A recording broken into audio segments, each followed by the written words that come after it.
Halo teman-teman, apa kabar hari ini? Yuk, kita mulai petualangan belajar kita. Hari ini kita akan menjelajahi dunia makhluk hidup, mulai dari hewan, tumbuhan, sampai manusia. Kita akan mempelajari bagaimana makhluk hidup itu tumbuh, berubah, bahkan mengalami berbagai tahapan hidup. Nah, sesuai dengan materi kita hari ini yaitu siklus hidup dan juga rangkaian perubahan pada makhluk hidup. Yuk, siapkan semangat dan rasa ingin tahumu, kita mulai bersama-sama. Sebelum kita mulai, yuk kita lihat apa aja sih tujuan kita belajar hari ini. Pertama, kita akan menjelaskan tahap-tahap yang dilalui makhluk hidup, mulai dari lahir sampai dewasa. Kedua, kita akan membandingkan siklus hidup manusia, hewan, dan tumbuhan. Wah, pasti seru ya melihat bagaimana mereka bisa tumbuh dan berubah. Dan yang ketiga, kita akan membuat simulasi sederhana seperti bagan atau alat bantu supaya kita makin paham bagaimana siklus hidup itu terjadi. Jadi, siap kan belajar bersama? Nah, teman-teman, ini dia isi pelajaran kita hari ini. Yang pertama, kita akan bahas dulu apa itu siklus hidup dan mengapa penting kita mengetahuinya. Lalu, kita akan melihat contoh siklus hidup pada hewan seperti kupu-kupu dan katak. Setelah itu, kita lanjut ke siklus hidup tumbuhan, misalnya kacang hijau. Kemudian, kita akan pelajari juga bagaimana tubuh manusia berubah dari kecil sampai dewasa. Dan jangan lupa, di akhir akan ada simulasi sederhana dan juga kuis kecil supaya lebih seru. Yuk, kita lanjut ke bagian pertama. Nah, teman-teman, tahukah kamu apa itu siklus hidup?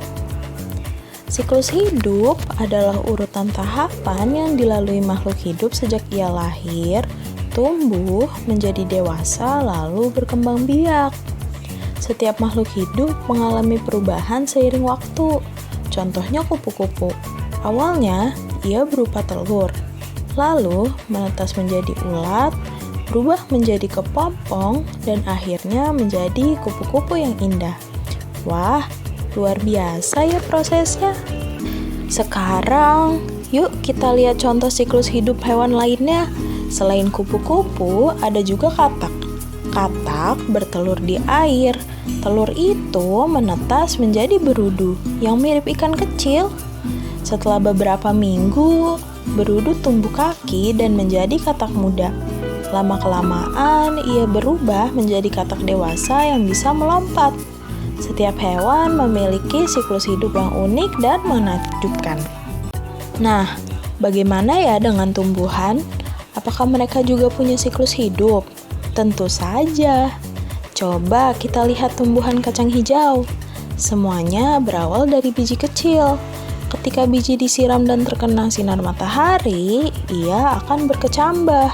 Kemudian tumbuh akar, batang, dan daun. Lalu tumbuhan berbunga dan menghasilkan biji kembali. Proses ini akan terus berulang. Itulah yang kita sebut sebagai siklus hidup tumbuhan. Sekarang, mari kita lihat diri kita sendiri. Kita juga mengalami perubahan loh. Dulu, kita semua lahir sebagai bayi mungil, lalu tumbuh menjadi anak-anak seperti sekarang. Nanti kita akan menjadi remaja lalu menjadi orang dewasa. Dalam proses ini, tubuh kita berubah. Kita jadi lebih tinggi, suara berubah, dan gigi kita tumbuh lengkap. Perubahan ini adalah bagian dari siklus hidup manusia. Nah, teman-teman, sekarang kita sudah tahu bahwa semua makhluk hidup, baik hewan, tumbuhan, maupun manusia, mengalami siklus hidup. Masing-masing punya cara dan urutan yang berbeda. Tapi, semuanya sama-sama mengalami pertumbuhan dan perubahan. Hebat ya ciptaan Tuhan!